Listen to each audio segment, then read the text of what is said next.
سورہ النساء اور قرآن کریم کی تفسیر سمجھنے کے لیے ہماری چینل کو سبسکرائب کریں۔ اعوذ باللہ من الشیطان الرجیم بسم اللہ الرحمن الرحیم وَلِكُلٍّ جَعَلْنَا مَوَالِيَ مِمَّا تَرَكَ الْوَالِدَانِ وَالْأَقْرَبُونَ وَالَّذِينَ عَقَدَتْ أَيْمَانُكُمْ فَآتُوهُمْ نَصِيبَهُمْ إِنَّ اللَّهَ كَانَ عَلَى كُلِّ شَيْءٍ شَهِيدًا۔ الرجال قوامون على النساء بما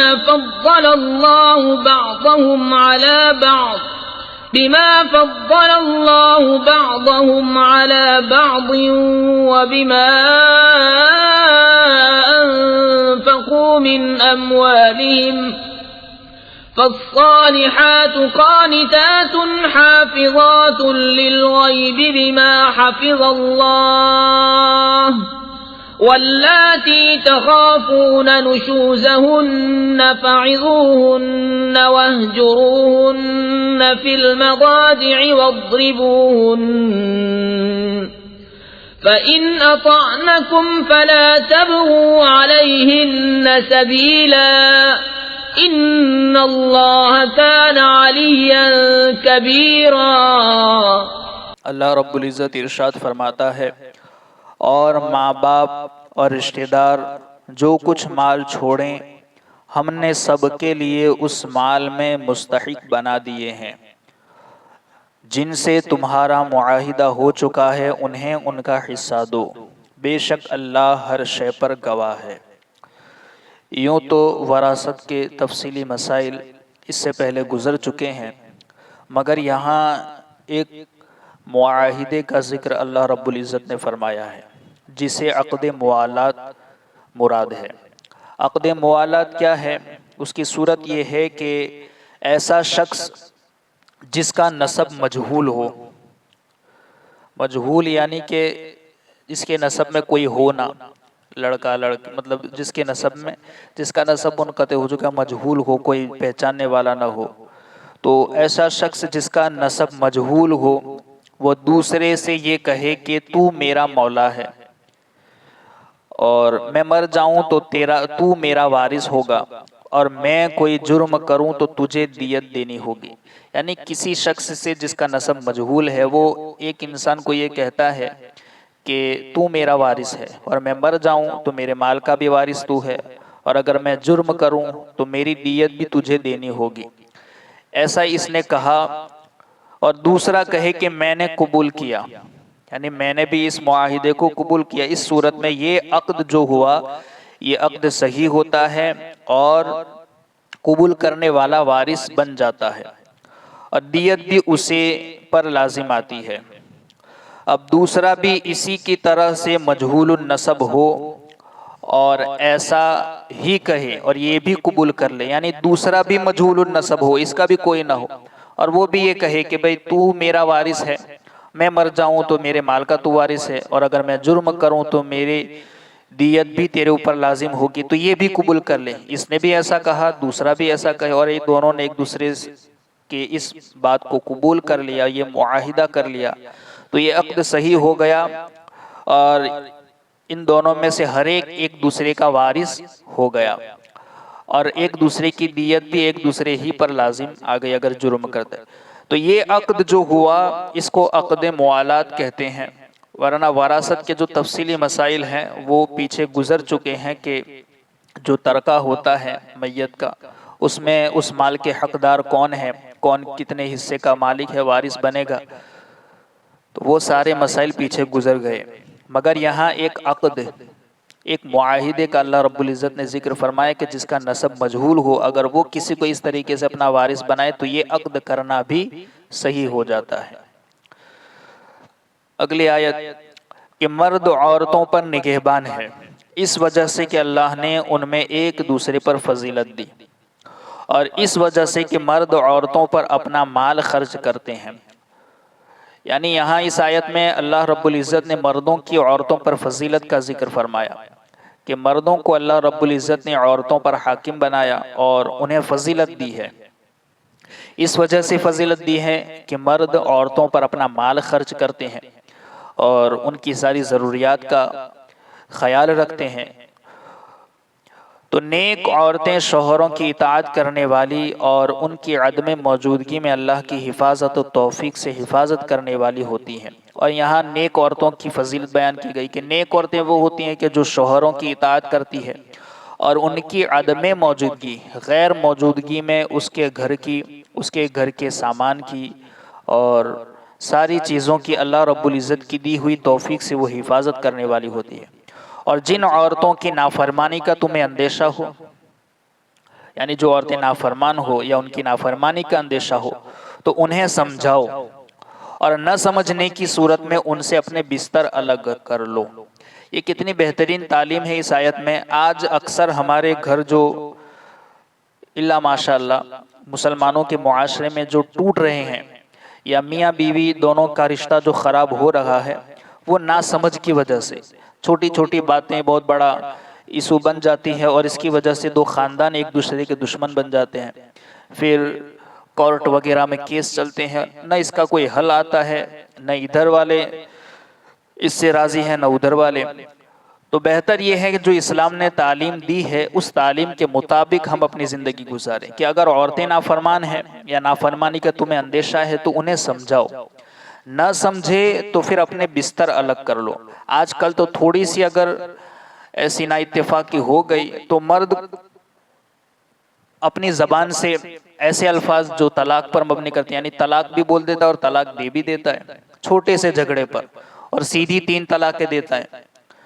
اور پھر 5-10 دن نہیں گزرتے کہ اسے احساس ہو جاتا ہے کہ میں نے بہت غلط کر دیا ہے. تو اللہ کے بندے پہلے جاننا چاہیے کہ طلاق کہتے کسے ہیں اور طلاق کس کے لیے ہے، اور 3 طلاق کا مسئلہ کس کے لیے ہے. اسلام میں 3 طلاقیں کیوں ہیں؟ پہلے تو یہ ہے کہ آپ اپنے بستر کو سمجھائیں، نہ سمجھنے پر بستر الگ کریں. پھر بھی اگر نہ مانے تو پھر جو جائز مار ہے اس طریقے سے انہیں ہلکا مارے، ڈرائیں. پھر بھی اگر نہ مانے تو آپ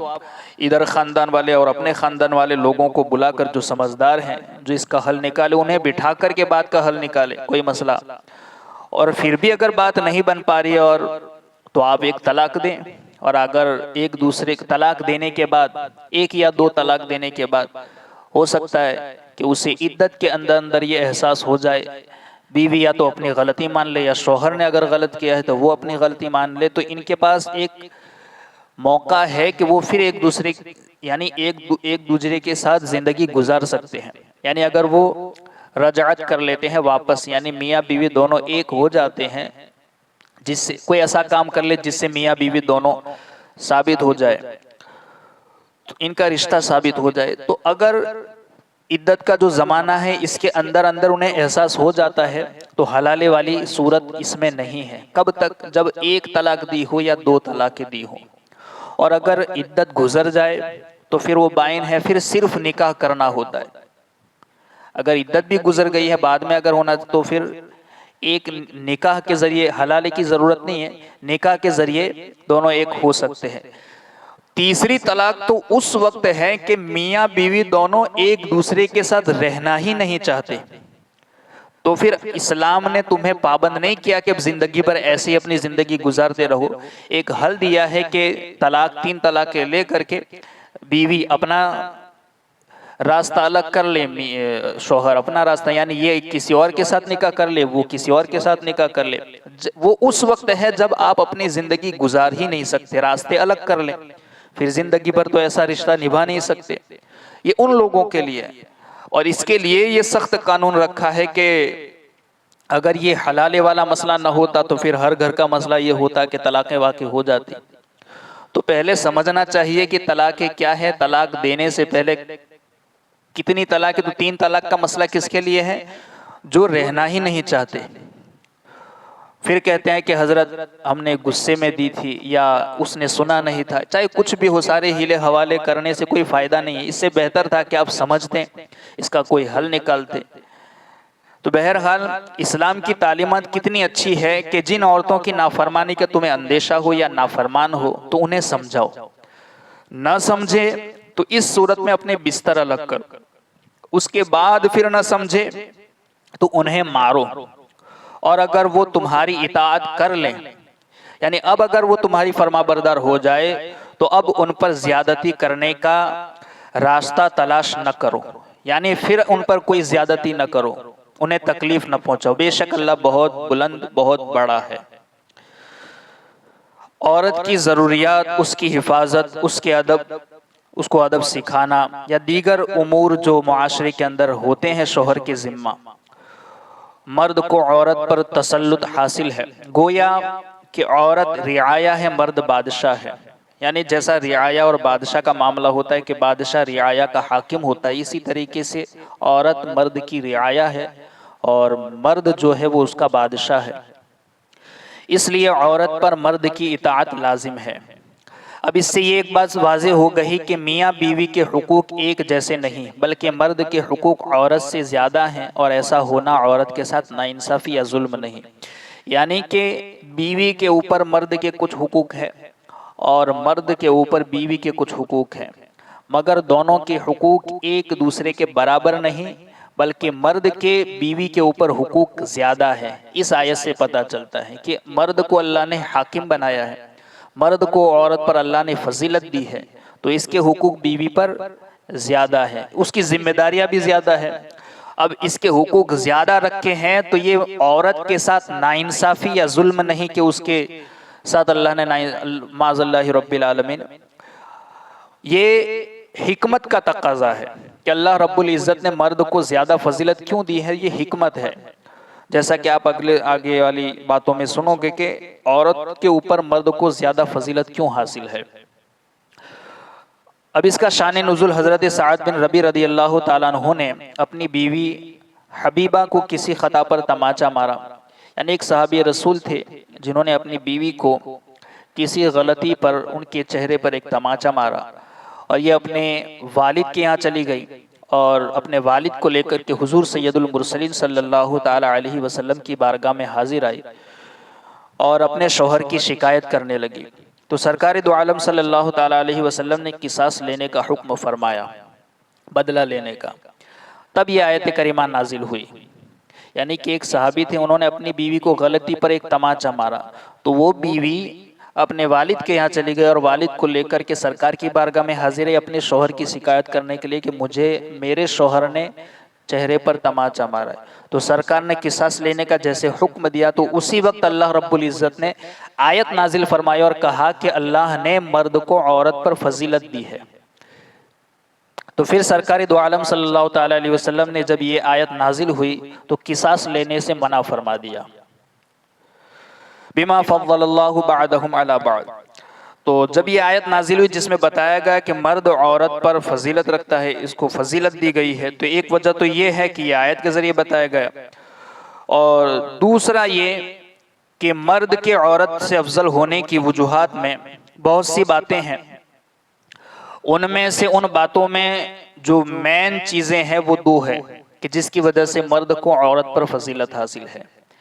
ایک تو علم کی وجہ سے مرد کو عورت پر فضیلت حاصل ہے، اور دوسری طاقت اور قدرت کی وجہ سے مرد کو عورت پر فضیلت حاصل ہے۔ ویسے آپ دیکھیں کہ عورت کو اللہ رب العزت نے ناقص العقل بنایا ہے، مرد کے مقابلے میں اس کی عقل جو ہے وہ آدھی ہوتی ہے، اسی لیے جہاں دو مردوں کی گواہی ضروری ہوتا ہے وہاں چار عورتوں کی گواہی ضروری ہے، اور جہاں ایک مرد کی گواہی ہوتی ہے وہاں اگر عورت ہو تو دو عورتوں کی گواہی قبول کی جائے گی، کیونکہ اس کی عقل جو ہے وہ ناقص العقل ہے، اللہ نے انہیں ناقص العقل بنایا ہے، مرد کے مقابلے میں اس کی عقل آدھی ہوتی ہے۔ تو علم کی وجہ سے بھی اللہ رب العزت نے مرد کو زیادہ فضیلت دی ہے، اس میں کوئی شک نہیں کہ مرد عقل اور علم میں عورت سے فائق ہوتے ہیں۔ اگر بعض جگہ عورتیں بڑھ جاتی ہیں لیکن مجموعی طور پر ابھی بھی پوری دنیا پر نگاہ ڈالیں تو عقل کے امور، یعنی وہ معاملات جن کا تعلق عقل سے ہے، وہ سارے معاملات مردوں ہی کے سپرد ہوتے ہیں۔ یوں ہی مشکل ترین اعمال سر انجام دینے پر انہیں قدرت حاصل ہے، یعنی اسی طریقے سے مشکل جو کام ہوتے ہیں وہ کس کے ذمہ ہوتے ہیں؟ مردوں کے، یہی وجہ ہے کہ مرد عقل و دانائی اور قوت میں عورتوں سے فوقیت رکھتے ہیں۔ مزید یہ کہ جتنے بھی انبیاء، خلفاء، ائمہ ہوئے ہیں سب مرد ہی تھے۔ یعنی ایک چیز تو یہ ہے کہ اللہ رب العزت نے علم اور قدرت یعنی طاقت کی وجہ سے بھی مرد کو فضیلت دی ہے کہ ان میں وہ یہ مادہ زیادہ ہوتا ہے، اور دوسرا یہ کہ آپ دنیا میں دیکھیں جتنے انبیاء کرام گزرے ہیں، جتنے خلفاء ہے، ائمہ ہوئے ہیں، سارے کے سارے کون تھے؟ مرد تھے۔ اسی طریقے سے گھوڑے سواری، تیر اندازی، جہاد، یہ ساری چیزیں کون کرتا؟ مرد کرتے ہیں۔ امامت کبریٰ یعنی حکومت و سلطنت،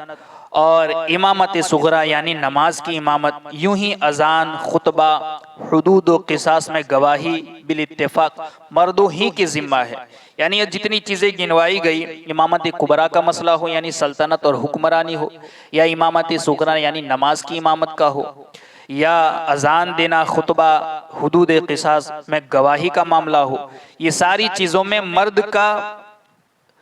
مرد کو چنا گیا ہے۔ اسی طرح نکاح، طلاق، رجوع، بیک وقت ایک سے زائد شادیاں کرنے کا حق یہ بھی مرد کو دیا ہے، مرد کے پاس ہے۔ اور نسب جو ہے وہ مردوں ہی کی طرف سے منسوب ہوتے ہیں، یعنی کہ آپ بیٹا یا بیٹی جو بھی ہے وہ کس کی طرف منسوب ہوتے ہیں؟ باپ کے نسب کی طرف۔ یہ سب قرائن مرد کے عورت سے افضل ہونے پر دلالت کرتی ہیں۔ یہ ساری چیزیں ہیں، یہ جتنے بھی قرینے موجود ہیں یہ بتاتے ہیں کہ اللہ رب العزت نے مرد کو عورت پر فضیلت دی ہے، کہ مرد عورت سے افضل ہے۔ مگر اس کا یہ مطلب نہیں کہ سارے مرد ہر عورت سے افضل ہے۔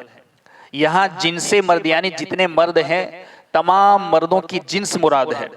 کہ مردوں کی جنس جو ہے وہ عورتوں کی جنس سے افضل ہے۔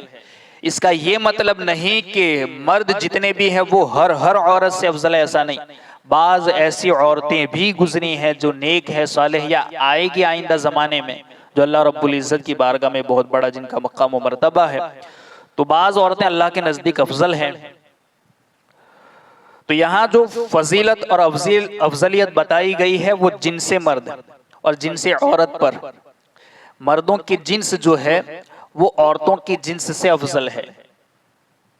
مردوں کی عورتوں پر حکمرانی کی دوسری وجہ یہ ہے کہ مرد عورتوں پر مہر اور نان و نفقہ کی صورت میں اپنا مال خرچ کرتے ہیں، اس لیے ان پر حاکم ہیں۔ خیال رہے کہ مجموعی طور پر یعنی مجموعی طور پر سارے مردوں کی جنس مراد ہے، کہ جنس مرد جو ہے وہ جنس عورت سے افضل ہے، نہ کہ ہر مرد ہر عورت سے افضل ہے۔ ایسا نہیں کہ ہر مرد ہر ایک عورت سے افضل ہو، ایسا نہیں۔ بعض عورتیں علم و دانائی میں کئی مردوں سے زیادہ ہے،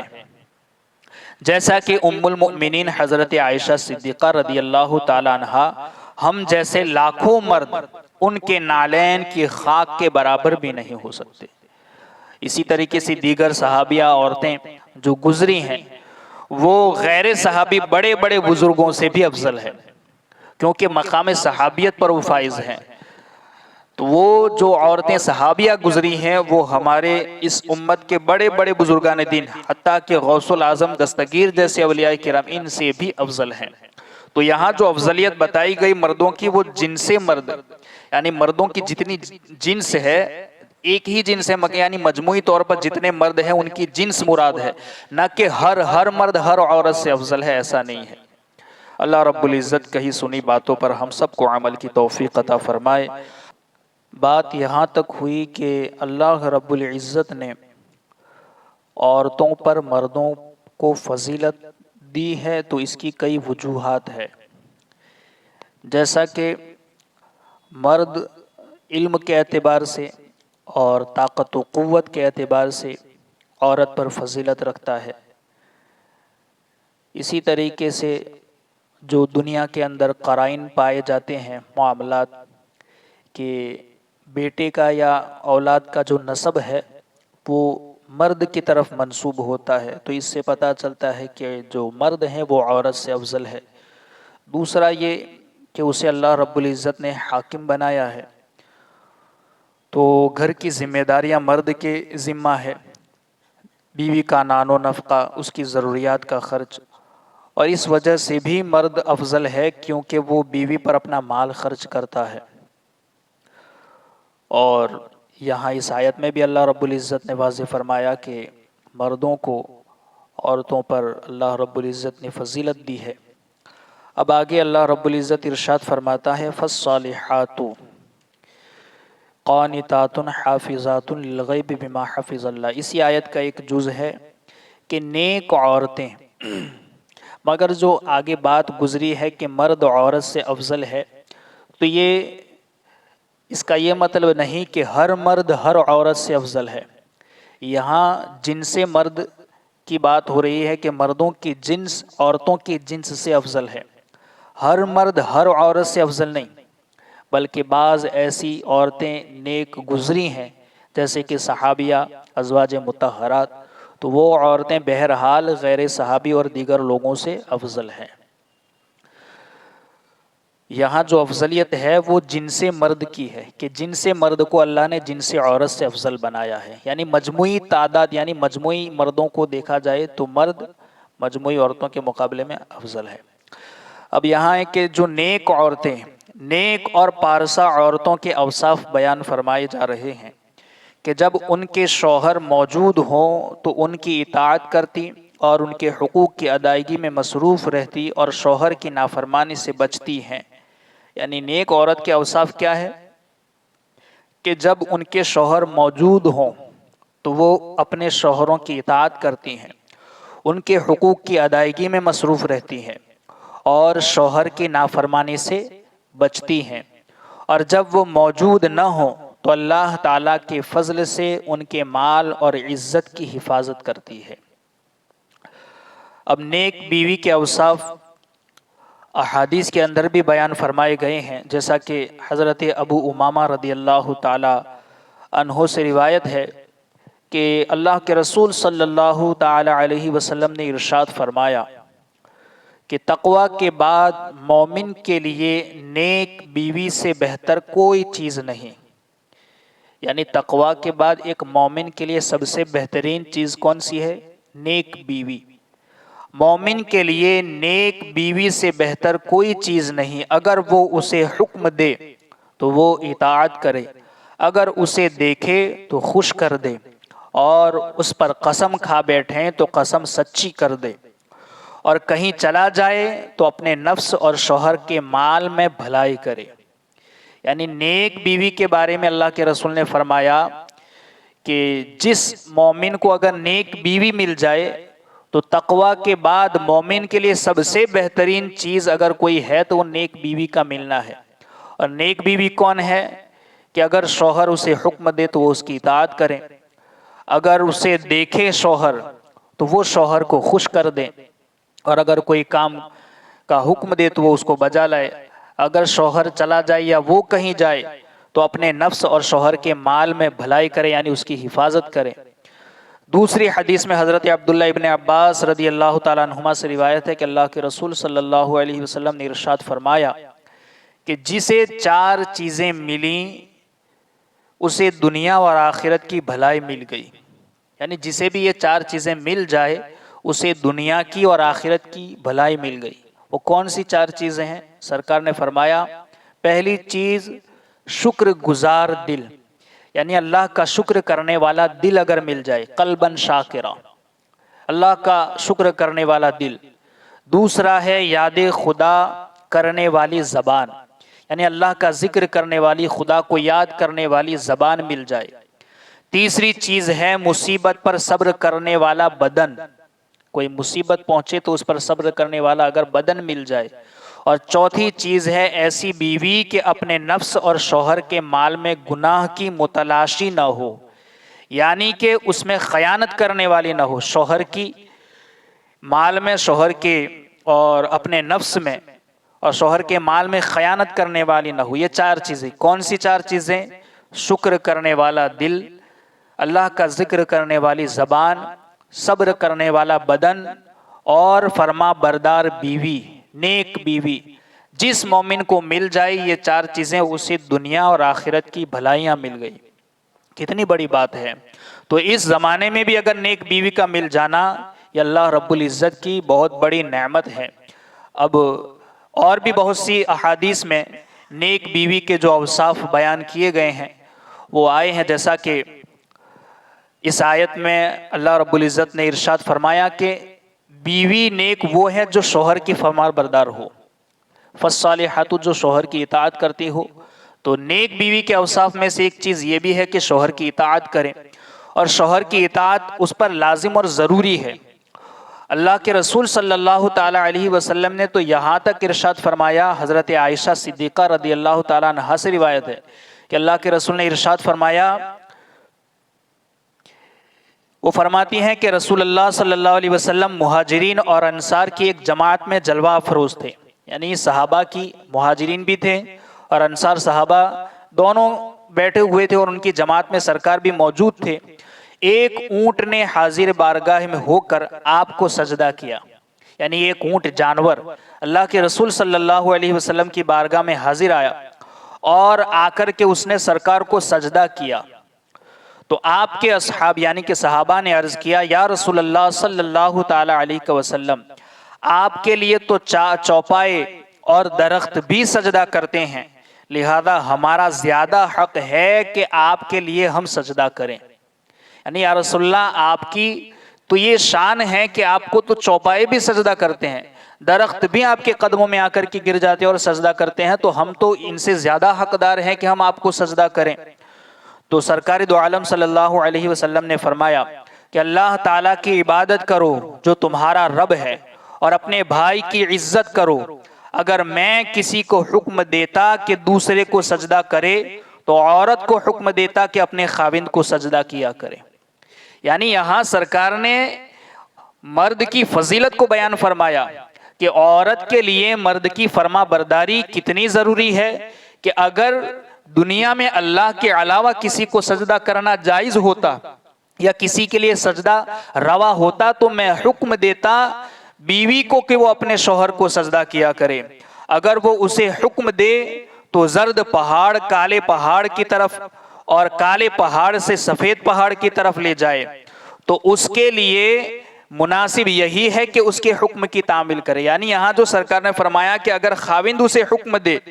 کہ زرد پہاڑ سے کالے پہاڑ کی طرف اور کالے پہاڑ سے سفید پہاڑ کی طرف اسے لے جائے، یعنی کہ کوئی چیز بڑے بڑے پتھر، اگر وزنی پتھر کو بھی اگر شوہر کہے بیوی سے کہ ان پتھروں کو تو کالے پہاڑ سے سفید پہاڑ کی طرف اور سفید پہاڑ سے دوسرے پہاڑ کی طرف لے جائے، تو اس کے لیے لازم اور یہی مناسب ہے کہ وہ اس کے حکم کی تعمیل کرے۔ یعنی بتانا اس میں یہ ہے کہ اگر شوہر جو بھی حکم دے نیک کام کا تو بیوی کے لیے ان تمام کاموں میں اس کی حکم بجاوری کرنا لازم اور ضروری ہو جاتا ہے۔ حضرت انس سے روایت ہے کہ اللہ کے رسول صلی اللہ علیہ وسلم نے فرمایا، عورت جب 5 نمازیں پڑھے، رمضان کے روزے رکھے اور اپنی شرمگاہ کی حفاظت کرے اور اپنے شوہر کا حکم مانے تو جنت کے جس دروازے سے چاہے اندر داخل ہو جائے۔ یعنی نیک ایسا بھی نہیں کہ صرف شوہروں کی اطاعت کا انہیں فرما بردار بنا دیا گیا اور انہیں انعام بھی کچھ نہ دیا گیا، بلکہ اللہ کے رسول نے فرمایا اگر بیوی یہی کر لے، یعنی کہ اگر عورت اپنے شوہر کی فرما برداری کر لے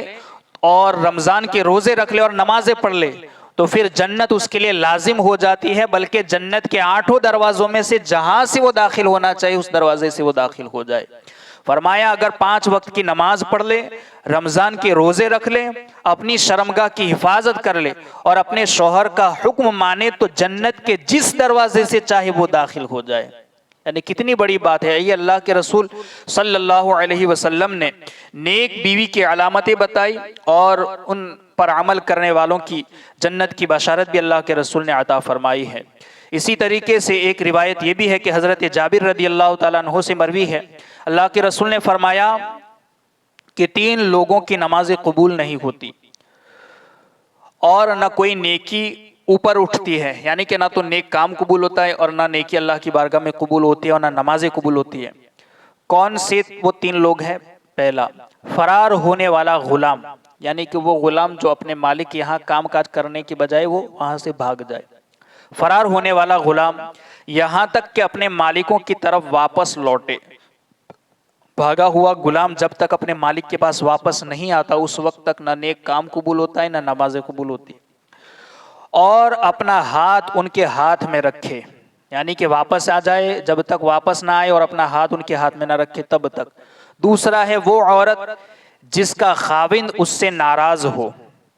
یعنی ایسی عورت جس کا شوہر اس عورت سے ناراض ہو تو اس عورت کی نہ تو اللہ نمازیں قبول کرتا ہے اور نہ نیکی اللہ کی بارگاہ میں قبول ہوتی ہے. تو اس سے بھی پتہ لگانا چاہیے کہ شوہر کی فرما برداری بیوی کے لیے کتنی ضروری ہے. اور تیسرا وہ شخص جو نشہ والا جب تک ہوش میں نہ آئے، یعنی جب تک وہ نشے کی حالت میں ہے اس وقت تک نہ تو اس کا کوئی نیک کام قبول ہوتا ہے، نہ نمازیں قبول ہوتی ہے اور نہ ہی نیکی اللہ کی بارگاہ میں قبول ہوتی ہے. اللہ کی بارگاہ میں عورت کی نماز کی قبولیت کے لیے یہ بات کہی گئی ہے کہ اس کی نماز اس وقت قبول ہوگی جبکہ اس کا خاوند اس سے راضی ہوگا. یعنی ایک بیوی کے لیے جب تک اس کی شادی نہیں ہوتی تب تک اس کی جنت اس کے ماں باپ کے قدموں میں ہے، مگر جب اس کی شادی ہو جاتی ہے تب اس کی جنت اس کے شوہر کے قدموں میں ہے. تو بیوی کو شوہر کی اطاعت کتنی ضروری ہے. ایسا بھی نہیں کہ صرف بیوی کو شوہر کا فرما بردار بنایا گیا اور شوہر کے حقوق کس پر لادے گئے. جس طریقے سے شوہر کے حقوق بیوی پر ہے اسی طریقے سے بیوی کے بھی حقوق ہے جو شوہر پر لازم ہے. اب یہاں ایک بات یہ بھی سماعت فرمائے کہ نکاح کیسی عورت سے کرنا چاہیے،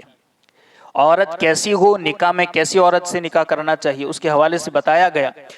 کہ نکاح کے لیے عورت کے انتخاب کے وقت اس کی دینداری دیکھ لی جائے اور دین والی ہی کو ترجیح دی جائے.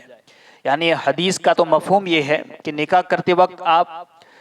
حسن بھی دیکھیں، خاندان بھی دیکھیں اور دینداری بھی دیکھیں، مگر ان تمام چیزوں میں دینداری کو ترجیح دیں. باقی تین چیزیں نہیں بھی ہوگی، دینداری ہوگی تو اللہ رب العزت دینداری کے صدقے میں باقی تمام چیزیں عطا فرما دے گا. یعنی مال بھی دیکھیں، خاندان بھی دیکھیں. لوگ آج صرف مال دیکھ کر نکاح کرتے ہیں، کچھ ایسے ہیں جو صرف حسن دیکھ کر نکاح کرتے ہیں، کچھ ایسے ہیں جو صرف اعلیٰ خاندان دیکھ کر نکاح کرتے ہیں، اور اللہ ماشاءاللہ کچھ ایسے بھی ہیں جو دینداری دیکھ کر نکاح کرتے ہیں. ساری چیزیں دیکھنی چاہیے مگر سرکار نے فرمایا کہ ان تمام چیزوں میں دینداری کو ترجیح دیں. مال نہیں بھی ہے تو چلے گا، حسن نہیں بھی ہے تو چلے گا، اعلیٰ خاندان نہیں بھی ہے تو چلے گا، مگر دیندار ہے اللہ دینداری کے صدقے میں اسے دنیا اور آخرت میں بھلائیاں عطا فرما دے گا. تو دینداری کو ترجیح دی جائے. جو لوگ عورت کا صرف حسن یا مالداری یا عزت و منصب پیش نظر رکھتے ہیں، یعنی جو صرف عزت، مال اور منصب کو دیکھتے ہیں، جو صرف حسن دیکھتے ہیں، وہ اس حدیث پر غور کر لیں کہ حضرت انس رضی اللہ تعالیٰ عنہ سے روایت ہے، اللہ کے رسول صلی اللہ علیہ وسلم نے ارشاد فرمایا جو کسی عورت سے اس کی عزت کے سبب نکاح کرے، یعنی جو صرف عزت والی عورت سے نکاح کرے، صرف عزت دیکھ کر نکاح کرے، اللہ عز و جل اس کو ذلت میں زیادتی کرے گا، یعنی اسے ذلیل کر دے گا. جو کسی عورت سے اس کے مال کی وجہ سے نکاح کرے گا اللہ تعالیٰ اسے اور زیادہ محتاج کر دے گا. جو اس کے حسب یعنی کہ خاندانی مرتبے کو دیکھ کر کے نکاح کرے گا اللہ تعالیٰ اس کے کمینے پن میں زیادتی کر دے گا. اور یہ روایت ہے، نہ صرف کہی جانے والی یا قصے کہانیاں نہیں، ہے سرکار دو عالم صلی اللہ علیہ وسلم کی زبان سے ادا ہونے والے الفاظ ہیں جو حقیقت پر مبنی ہیں. اور ہم نے تو اپنی اس مختصر سی زندگی میں یہ چیزیں دیکھی ہیں کہ جنہوں نے صرف گوڑی چمڑی دیکھ کر یا حسن دیکھ کر کے نکاح کیا وہ اب بھگت رہے ہیں جو سرکار نے نتیجے بیان فرمائے. جنہوں نے صرف عزت دیکھ کر کے نکاح کیا وہ اور زیادہ ذلیل ہو گئے. جنہوں نے صرف خاندان دیکھ کر کے نکاح کیا ان کے کمینے پن میں اور زیادتی ہو گئی. تو جو بتایا گیا کہ دینداری کو ترجیح دیں، اگر دینداری ہوگی تو اللہ رب العزت مال بھی عطا فرما دے گا اور اس کے صدقے میں دنیا اور آخرت کی ہر بھلائی اللہ عطا فرما دے گا. اللہ رب العزت کی بارگاہ میں دعا ہے کہی سنی باتوں پر ہم سب کو عمل کی توفیق عطا فرمائے. بات یہاں تک مکمل ہوئی کہ نیک عورت کون ہوتی ہے، نیک عورتوں کے کچھ اوصاف بیان کیے گئے. اب یہاں پر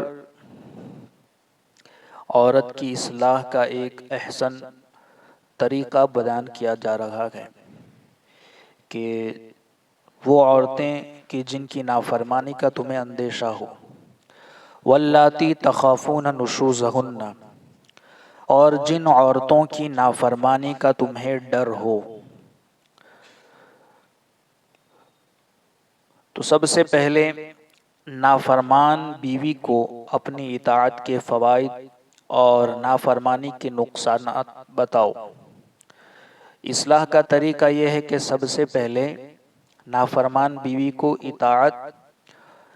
کے فوائد اور نافرمانی کے نقصانات، یعنی اطاعت کرنے پر اللہ رب العزت نے کیا بشارتیں عطا فرمائی ہے، اور نافرمانی کرنے پر قرآن و حدیث میں اس کی کیا وعیدیں بیان کی گئی ہیں، پہلے تو وہ سمجھائیں کہ اطاعت کے فوائد انہیں سمجھاؤ، اور نافرمانی کے قرآن و حدیث میں جو منقول وعیدیں ہیں وہ بتاؤ۔ اگر اس کے بعد بھی نہ مانے، یعنی اس کے بعد بھی اگر وہ نہ مانے، تو ان سے اپنے بستر الگ کر لو، مگر پہلے ہی الگ مت کر لو، پہلے انہیں سمجھاؤ، اچھی طریقے سے بتاؤ کہ اطاعت کرنے والی عورت کے متعلق اللہ کے رسول صلی اللہ علیہ وسلم نے فرمایا، جو شوہر کی اطاعت کرے، شوہر کا حکم مانے، 5 وقتہ نماز کی پابندی کرے، روزے رکھیں، تو اللہ کے رسول فرماتے ہیں وہ عورت جنت کے جس دروازے سے چاہے وہ داخل ہو جائے، یعنی سیدھی اسے جنت کی بشارت اللہ کے رسول نے عطا فرمائی، جو شوہروں کی فرما بردار ہو، 5 وقتہ نماز اور روزوں کی پابند ہو۔ تو یہ ساری فضیلتیں بتائیں، مگر جب نہ سمجھے یہ بتانے کے باوجود پھر کہا گیا کہ اب ان سے اپنے بستر الگ کر لو، پھر بھی نہ مانے تو مناسب انداز میں انہیں مارو۔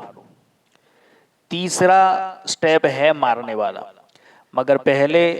حتی الامکان جہاں تک ممکن ہو انہیں سمجھائے،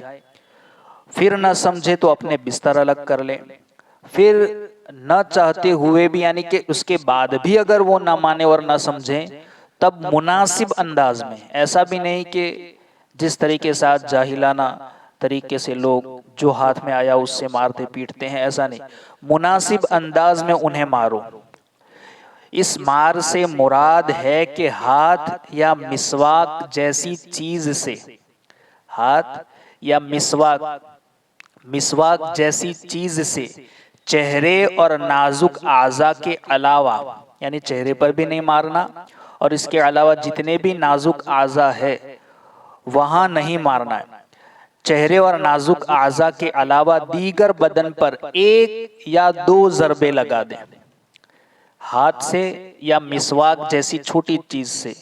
چہرے پر نہیں اور ایسی نازک اعضاء پر بھی نہیں، بلکہ بدن پر 1 یا 2 ضربے لگا دیں، مگر چہرے اور نازک جگہوں پر نہیں مارنا ہے۔ اور وہ مار مراد نہیں جو ہمارے یہاں جاہلوں میں رائج ہے کہ چہرے اور سارے بدن پر مارتے ہیں، مکوں، گھوسوں اور لاتوں سے پیٹتے ہیں، ڈنڈا یا کچھ ہاتھ میں آئے تو اس سے مارتے اور لہو لہان کر دیتے ہیں، یہ سب حرام و ناجائز ہے، یعنی ایسا مارنا یہ حرام ناجائز ہے بلکہ گناہ کبیرہ ہے۔ ہمارے یہاں جو جاہلوں کے میں رائج ہے کہ چہرے اور سارے بدن پر مارتے ہیں، مکوں سے، گھوسوں سے، لاتوں سے پیٹتے ہیں، ڈنڈا یا جو کچھ ہاتھ میں آئے اس سے مارتے اور لہو لہان کر دیتے ہیں، یہ سب حرام و ناجائز گناہ کبیرہ اور پرلے درجے کی جہالت اور کمینگی ہے، اس کی اجازت اسلام میں نہیں ہے۔ یہاں جو مارنے کی بات کہی جا رہی ہے وہ مناسب انداز میں، ہاتھ سے یا مسواک جیسی چھوٹی چیز سے، مگر وہ بھی چہرے پر نہیں مارنی، وہ بھی کوئی نازک جگہوں پر یعنی اعضاء پر نہیں مارنی، بدن کی کسی اور جگہ، وہ بھی 1 یا 2 ضربے، اس سے زیادہ نہیں۔